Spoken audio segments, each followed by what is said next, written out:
Have you ever looked into someone's eyes and seen something that made you step back? Not fear exactly. Something older than fear.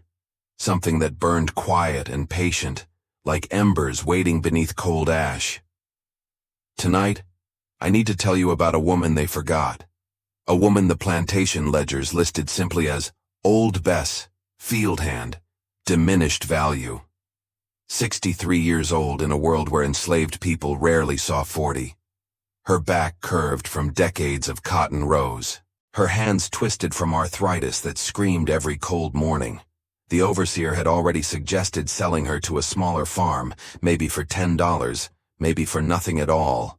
But here is what those ledgers never recorded. Here is what the overseer never understood. Behind those clouded eyes lived a mind sharper than any blade in the tool shed. And in her chest beat a heart that had spent 6 decades learning exactly how patience becomes power. What happened on Whitmore Plantation in the autumn of 1854 would send tremors through 3 counties. It would make grown men check their bedroom doors twice. It would birth whispered songs that grandmothers still hum in kitchens across the Deep South. If stories like this matter to you, stories that history tried to erase but couldn't quite kill, hit that subscribe button now. Because what you're about to hear will change how you understand the word powerless. She was too old to matter. That's what they said. They were catastrophically wrong. The ruins still stand. If you know where to look, if you drive past the new subdivisions and the strip malls that swallowed most of Bartow County, Georgia, you can find them. A crumbling chimney rises from kudzu vines like a broken finger pointing at heaven. Foundation stones scatter through the underbrush, their edges softened by 170 years of rain. Local teenagers dare each other to visit at night, though most turn back before reaching the clearing.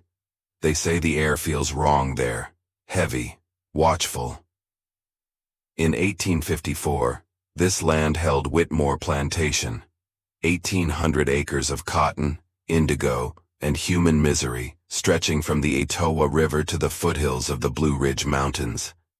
The big house rose 3 stories tall, white columns gleaming, a temple built to worship wealth extracted from black bodies. 47 enslaved souls lived and labored and died within its boundaries, their names recorded only in purchase receipts and burial lists. One name appears repeatedly in the margins of surviving documents, always in passing, never as subject. Old Bess present. Old Bess administered herb treatment. Old Bess attended the birth. She existed in the cracks of official history, visible only when she served some function for those who owned her. The rest, her thoughts, her memories, her midnight prayers, her burning dreams, went unwritten, until the fire wrote them for her. This is not a story about a victim. This is not a story about helplessness or suffering rewarded with heavenly peace. This is a story about what happens when the people who believe they hold all power discover, too late, that they never understood power at all. Elizabeth Margaret Okonkwo was born in 1791 on a rice plantation in the South Carolina Low Country. Her mother, Adaz, had survived the Middle Passage 11 years earlier, stolen from an Igbo village near the Niger River.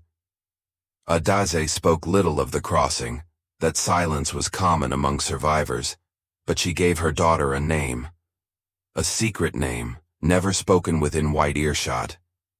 Chiamaka. God is beautiful. The child called Bess by her enslavers grew up learning the brutal calculus of survival. She watched her mother work the flooded rice fields, standing knee-deep in water infested with snakes and disease. She saw workers collapse from exhaustion, from fever, from despair. She understood before her 10th birthday that her life held no value except what labor could be extracted from it. But Adaeze taught her other things too.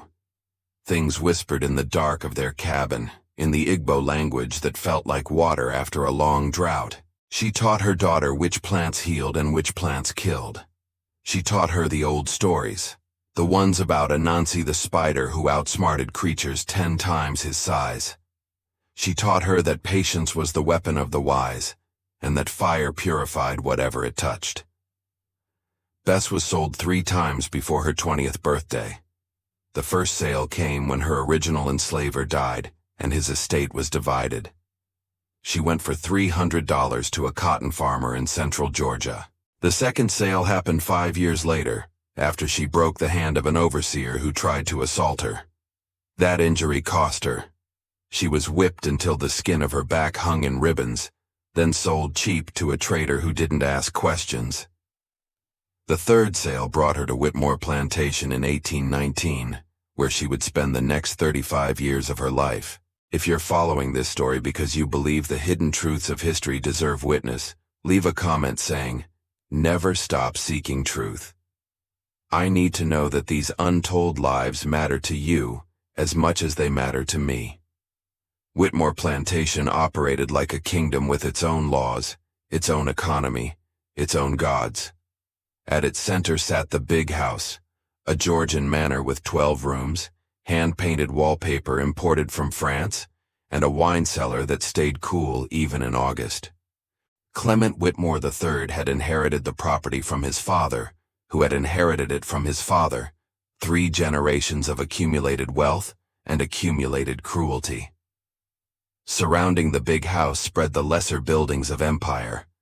The kitchen house with its massive hearth, the smokehouse where hams hung in fragrant darkness, the carriage house with its polished vehicles, the dairy where butter and cheese were produced.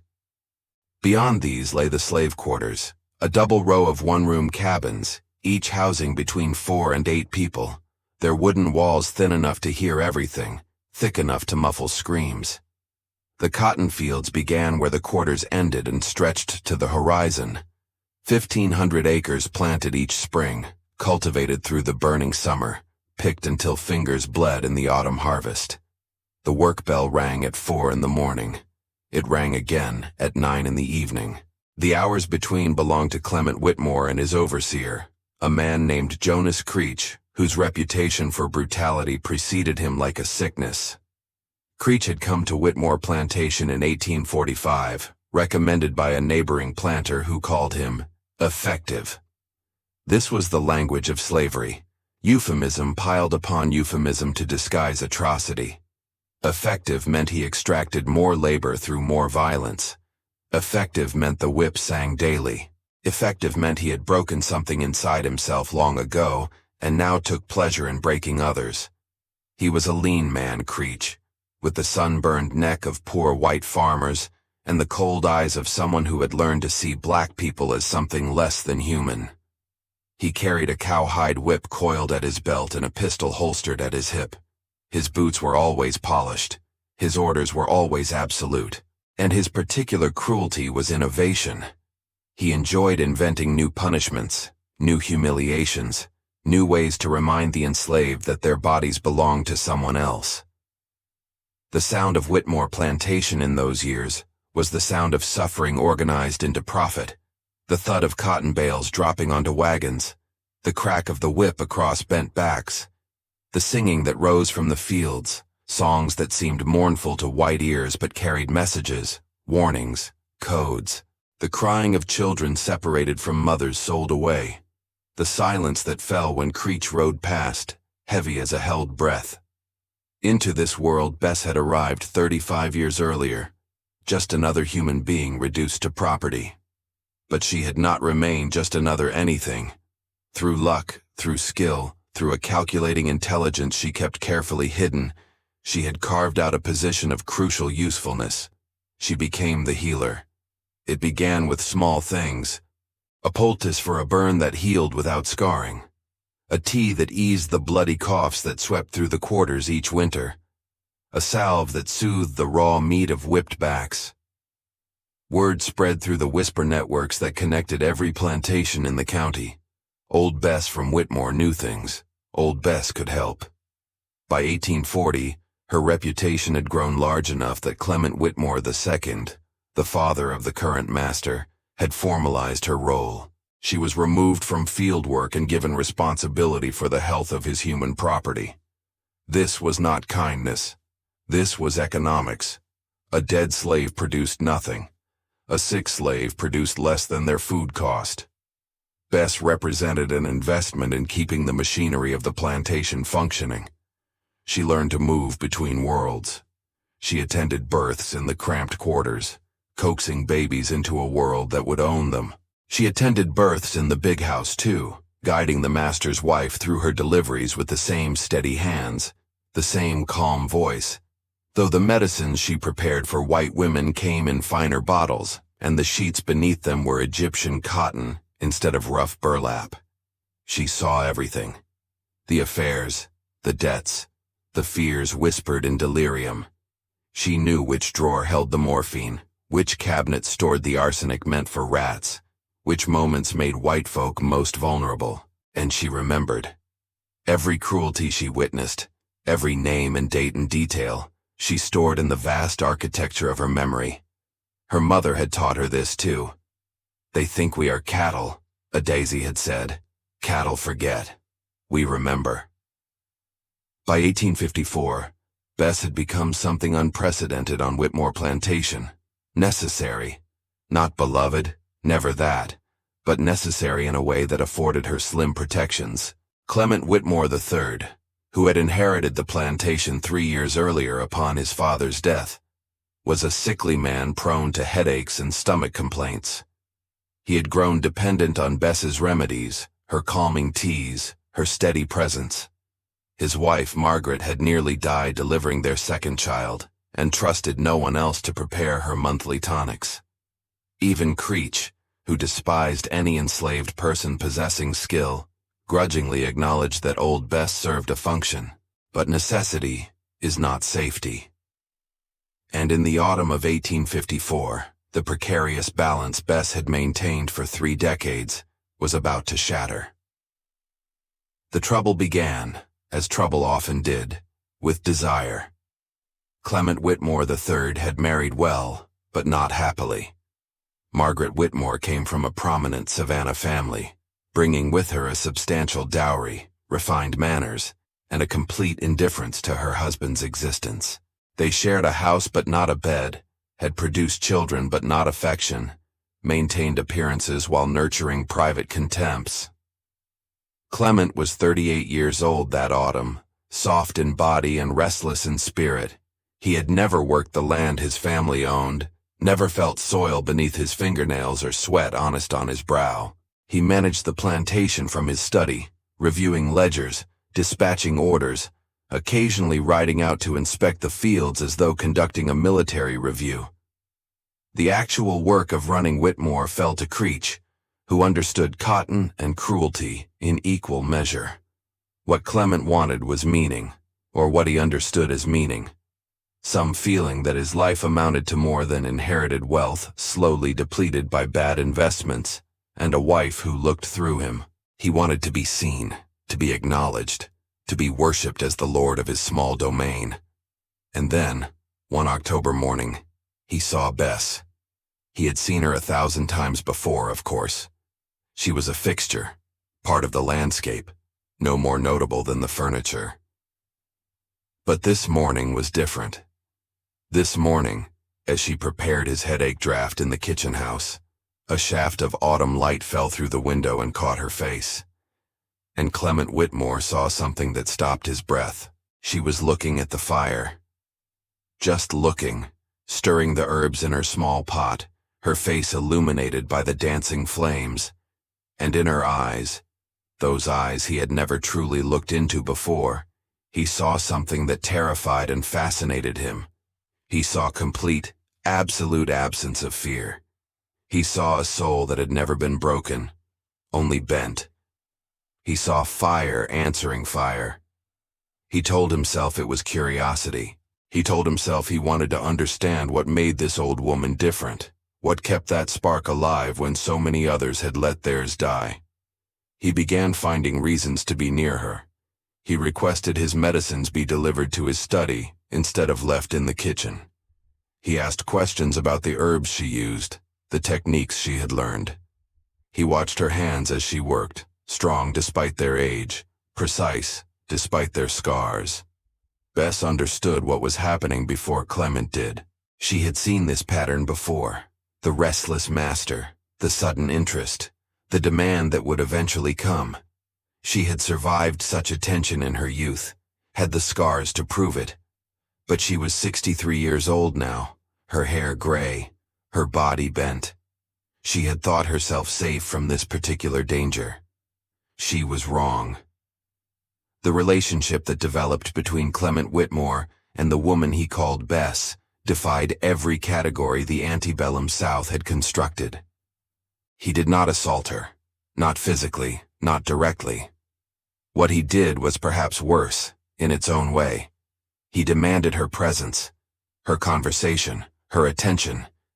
He wanted to possess not her body, but her mind, that fire he had glimpsed, that unbroken thing he both envied and resented.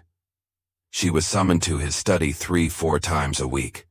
He asked her questions about her life, her memories, her beliefs. He wanted her to tell him stories, entertain him, make him feel less alone in the prison of his privilege. And she complied, because she had no choice, because refusal meant the whip or worse. But she complied strategically. She gave him pieces of truth wrapped in performance.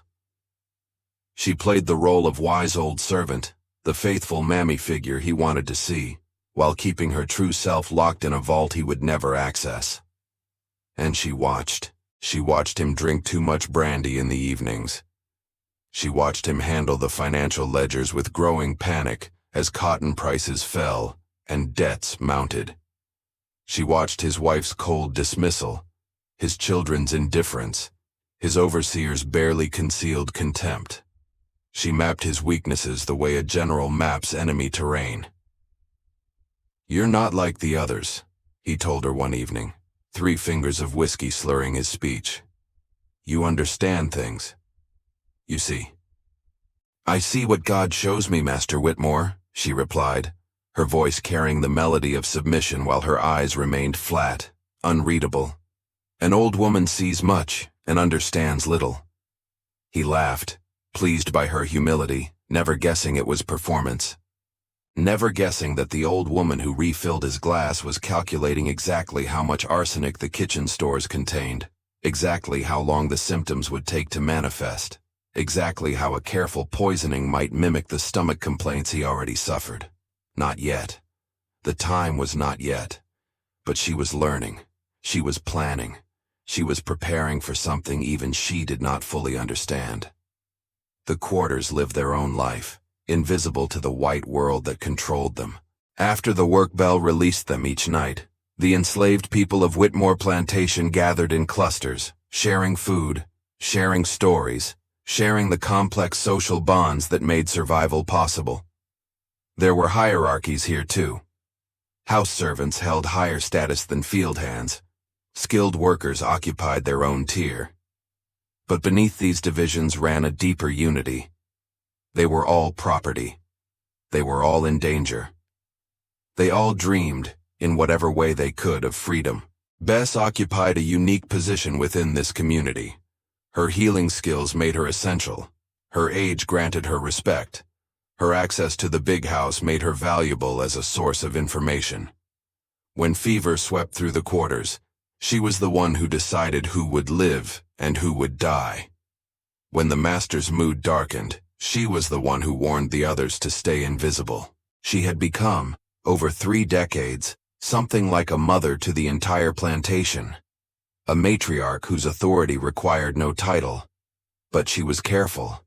She never spoke against the master within earshot of those she didn't trust absolutely. She never revealed the full extent of her knowledge, her bitterness, her burning rage. She had survived this long by keeping her true self hidden, and she would not abandon that caution now. There was one person, however, from whom she hid nothing. His name was Samuel, and he was her grandson. Samuel had been born on Whitmore Plantation in 1832, the son of Bess's daughter Ruth. Ruth herself had been sold away when Samuel was 3 years old. A debt payment, a transfer of assets, a mother torn from her child over ledger entries. Bess had raised the boy herself, had taught him everything her mother had taught her. the secret language, the healing plants, the stories of Anansi, the patience that becomes power. Now 22 years old, Samuel worked as a blacksmith, one of the most skilled and therefore most valuable workers on the plantation. He was tall and broad-shouldered, his arms roped with muscle from years at the forge. Creech watched him with particular malice. There was something in Samuel's bearing, some dignity that refused to break, that offended the overseer on a fundamental level. 3 times Creech had found excuses to whip him. 3 times Samuel had endured without crying out, and Creech had walked away somehow diminished. "Grandmother," Samuel said one night, his voice low in the darkness of her cabin. "Something's changing. I feel it."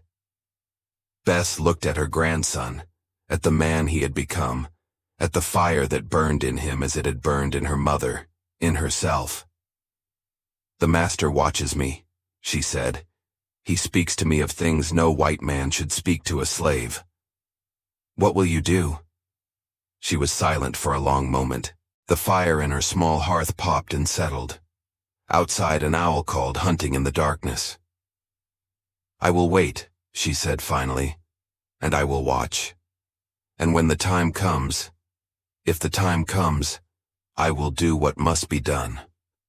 "I'll be ready," Samuel said. "Whatever you need, whenever you need it."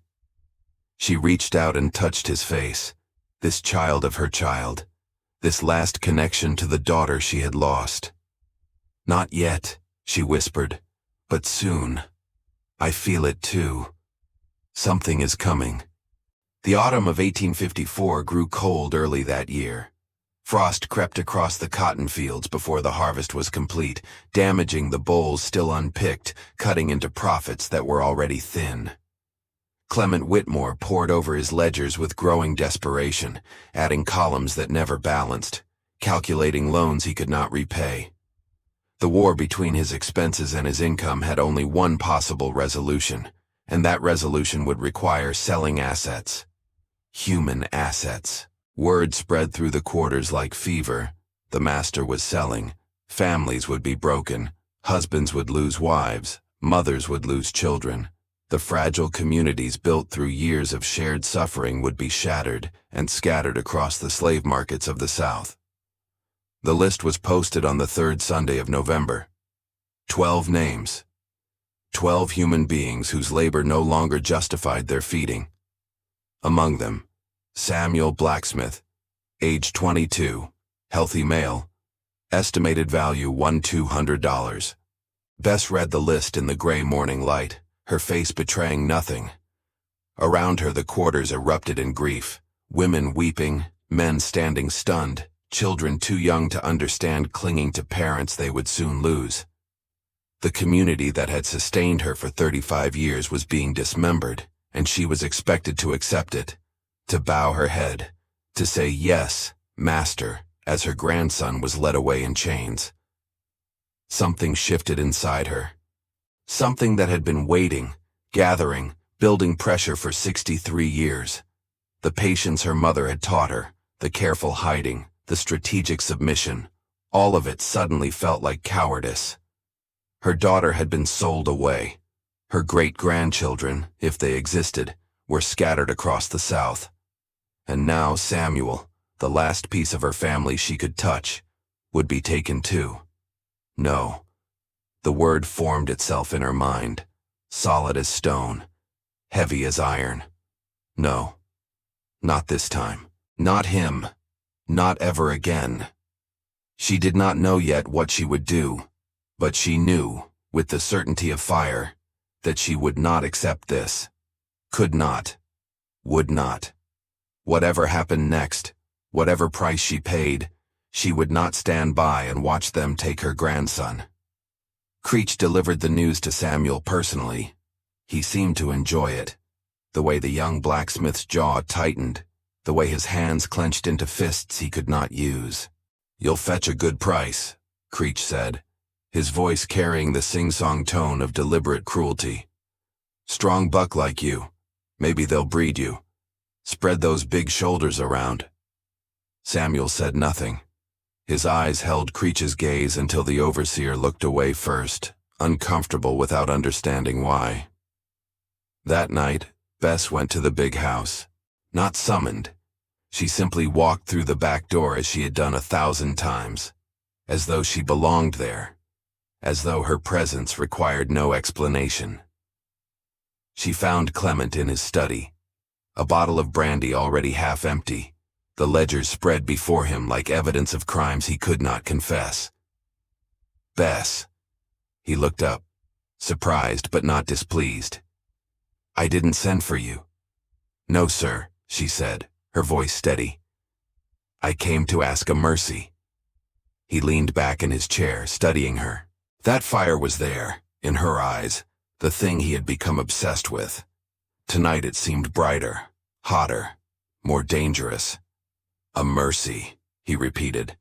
"That's not a word slaves usually use."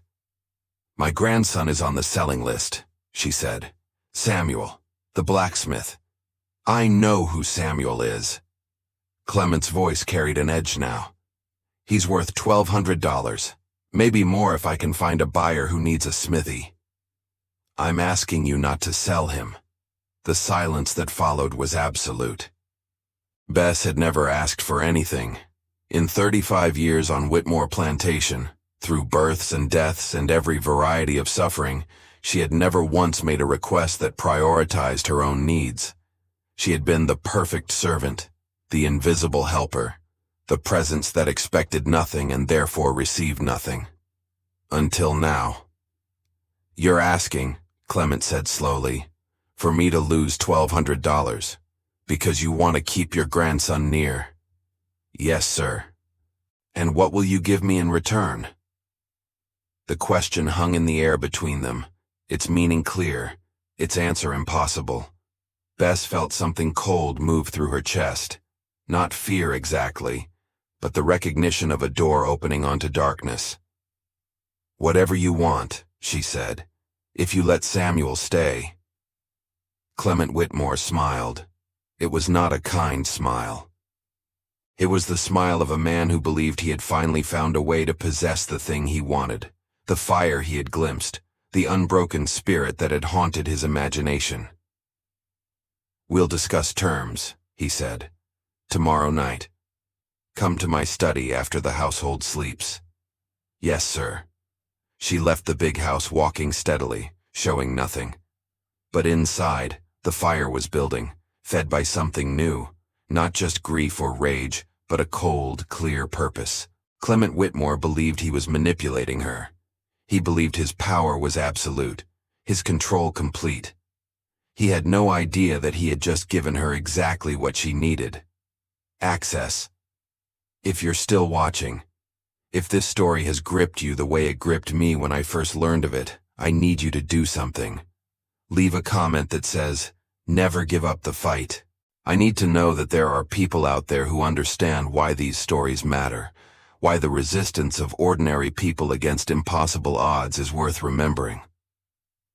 The next 24 hours changed everything. Bess returned to her cabin and lay on her pallet in the darkness, not sleeping, thinking. Her mind worked through possibilities with the precision of the healer she was, the strategist she had always been. She had access to the big house. She had knowledge of poisons. She had the trust, such as it was, of a man whose arrogance blinded him to danger.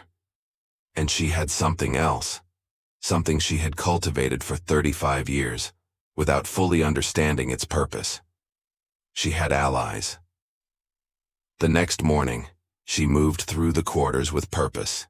A word here, a glance there, a hand briefly clasped. The message spread through channels white folks would never detect. A rhythm in a work song, a pattern in the way laundry was hung, a phrase repeated in what seemed like idle gossip. By noon, a dozen people knew that something was being planned. By evening, the network was activated. They gathered in Bess's cabin after dark, 8 souls who had decided that whatever came next was better than what they already endured. Samuel was there, his presence non-negotiable despite Bess's protests. A woman named Mary, who worked in the big house kitchen and knew every poison in its stores. Her husband Thomas, whose job maintaining the grounds gave him access to tools and the excuse to move unseen. Two brothers named Peter and James, who had been planning escape for years and lacked only the opportunity. A young woman called Lily, who served as Margaret Whitmore's personal maid and knew where every valuable in the house was kept, and old Jonas, who tended the horses and could have a wagon ready before anyone noticed it missing. "They're selling 12 of us," Bess said, her voice barely above a whisper. 12 families destroyed. How many more next year? How many more until there's nothing left? "What are you proposing?" Thomas asked. His voice was skeptical but not dismissive. He had known Bess too long to doubt her wisdom. "Fire," she said, "and freedom." The word hung in the close air of the cabin, sacred as a prayer, dangerous as blasphemy. Freedom. The night of November 29, 1854, arrived cold and moonless. Fog rolled up from the Etowah River, wrapping Whitmore Plantation in a gray shroud that muffled sound and obscured vision. Perfect conditions for what was to come. Bess walked to the big house at the appointed hour, carrying a small basket containing the herbs for Clement's evening tea. Her heart beat steady in her chest, not calm exactly, but resolved. Whatever happened tonight, there was no going back. The woman who had survived through submission, through patience, through hiding her true self behind a mask of servitude, that woman was already dead. The woman who walked through the fog was someone new, someone free, even if only in her own mind. Clement waited in his study, dressed in a silk robe, another bottle of brandy open at his elbow. His eyes lit up when she entered, that hungry, possessive light she had learned to recognize and despise. "Close the door," he said. She closed it. "I've been thinking about our arrangement," he continued, gesturing for her to sit. This itself was unprecedented. Slaves did not sit in the master's presence. But Clement wanted to play at something, some fantasy of connection that existed only in his imagination. "I've decided to remove Samuel from the list. He'll stay." "Thank you, Master Whitmore. But I want something in return, not what you think," he added quickly, perhaps seeing something in her expression. "I want you to talk to me. Really talk. Tell me what you see when you look at me. Tell me what you think, what you dream, what you feel. I want to know the woman behind those eyes." Bess looked at him, this weak, desperate, cruel man who had inherited everything and earned nothing, who owned human beings and still felt empty, who confused possession with connection and control with love. "You want to know what I see?" she said softly. "Yes. I see a man who is afraid. Afraid of his wife, afraid of his debts, afraid of dying without meaning. I see a man who looks at me and sees fire, and wants that fire for himself, not understanding that fire cannot be owned, only fed or starved." Clement stared at her, his face cycling through emotions, surprise, offense, fascination. No one had ever spoken to him like this. The honesty was intoxicating. "Go on," he whispered. "I see a man who has never once considered that the people he owns might have interior lives as vast as his own, who believes his suffering matters more because his skin is white, who will die someday and leave nothing behind but a house and debts and children who do not love him."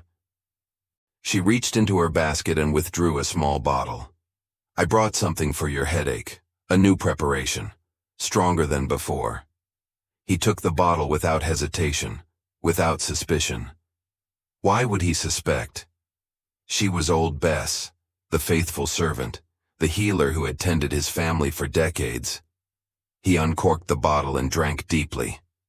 "Bitter," he said, making a face. "The strongest medicines often are." Within 20 minutes, Clement Whitmore was unconscious, slumped in his chair, breathing shallow but steady. Bess stood over him for a long moment, looking down at the face of the man who believed he owned her, She felt nothing. No triumph, no satisfaction, no pity. Just the cold clarity of purpose. She opened the study door and signaled into the darkness. They moved like shadows, like spirits, like the ghosts of everyone who had ever died on Whitmore land. Mary came first, heading for the kitchen to gather supplies. Thomas followed with a canvas sack for tools. Lily slipped upstairs to the safe in the master bedroom, her footsteps silent on stairs she had climbed 1,000 times. Samuel waited outside with Peter and James, ready to handle anyone who raised an alarm. Bess moved through the house she knew intimately, touching nothing, simply watching. 35 years of service had made her invisible here. She knew which floorboards creaked, which doors squeaked, which servants slept light and which slept heavy. She guided her people through the darkness like a general directing troops. The safe yielded over $2,000 in gold and paper currency, more money than any of them had ever seen. The gun cabinet provided 4 rifles and 2 pistols, along with powder and shot. The kitchen contributed salt pork, cornmeal, dried beans, everything needed for a journey of unknown length. And then there was the fire. They started in the gin house where the season's cotton harvest waited for transport to market. Samuel lit the first torch, his face illuminated by flames that seemed to recognize him, welcome him, embrace him as kin. The dry cotton caught instantly, fire racing through the stored wealth like something alive and hungry. The big house came next. They spread lamp oil through the first floor, soaking curtains and carpets, and the fine imported wallpaper. Bess herself carried the final torch. She stood in the doorway of Clement's study, watching the unconscious man who had thought to possess her, and she felt something shift in the universe, some balance being restored, some wrong being righted.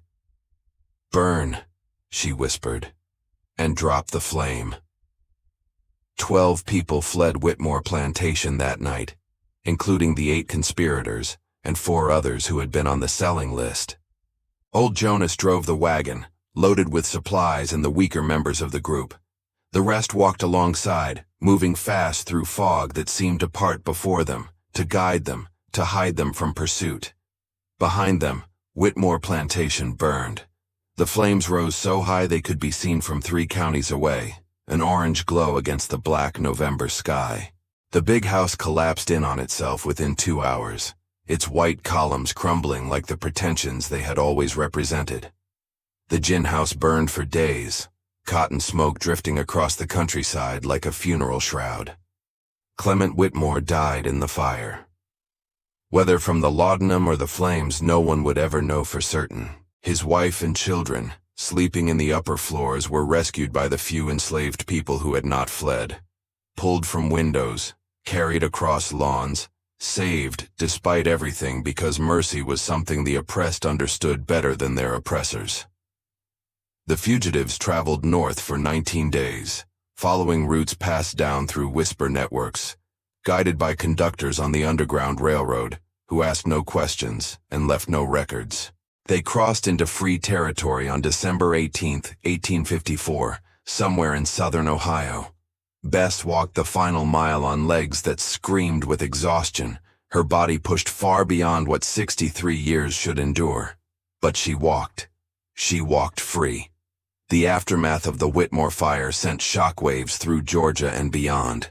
The official report called it a Negro uprising of the most dangerous character, though the authorities never discovered exactly what had happened or who was responsible. They knew only that slaves had escaped, that property had been destroyed, that a white man had died. This was enough to terrify them. Patrols doubled throughout Bartow County. New laws were proposed restricting the movement of enslaved people. Plantation owners whispered to each other about the dangers of trusting any slave with responsibility, any access, any illusion of humanity. They had always known, in some deep place, that the system they built required constant violence to maintain. Whitmore proved them right. But another story spread too. Through the quarters, through the hidden networks, through the songs that carried messages the masters never decoded.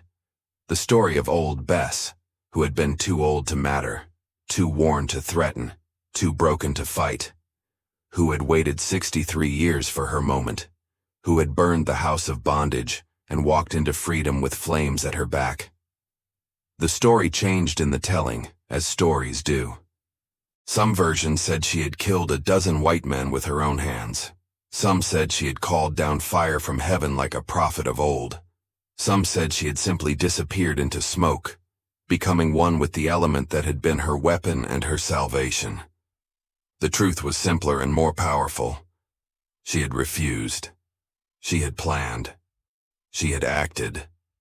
She had won. Elizabeth Margaret Okonkwo, Chiamaka, the name her mother gave her, meaning God is beautiful, lived another 11 years in freedom. She settled in a community of former slaves in Canada West, where she continued her work as a healer, where she taught the young people the stories of Anansi and the old ways of her mother's people, where she watched her grandson Samuel marry and have children who would never know chains. She died in the winter of 1865, just months before the war ended that would free millions. Some said she knew it was coming, that she had held on just long enough to see the promise on the horizon. Her last words, according to Samuel, were spoken in Igbo, a language she had kept alive through 7 decades of captivity and freedom, a thread connecting her to a homeland she had never seen, but never forgotten. "The fire is past," she said. "Carry it forward." They buried her on a hillside overlooking a river that reminded her, she had once said, of the Etowah. The stone they placed there bore no name. Stones with names attracted attention, and even in Canada, even in freedom, black lives required caution. But the community knew whose bones rested there. And they remembered. If you've watched until here, it's because you understand something important. These stories, of resistance, of courage, of ordinary people who refuse to accept the unacceptable, they matter. They are not just history. They are inheritance. Old Bess was not a general or a politician or a figure in any textbook. She was a woman who was born into a system designed to crush her, who survived through intelligence and patience and carefully hidden fire, who waited 63 years for her moment and seized it with both hands when it came. Her great-great-grandchildren are alive today. They carry her name in their blood, her fire in their spirits, her refusal in their bones. Some of them know her story, some don't. But all of them exist because one woman decided that submission was no longer acceptable, that her family was worth any risk, that freedom was worth any price. Leave a comment saying, "I watched until the end," so I know that her story has reached someone who needed to hear it. Share this video so that others can know her name, and subscribe to this channel because there are so many more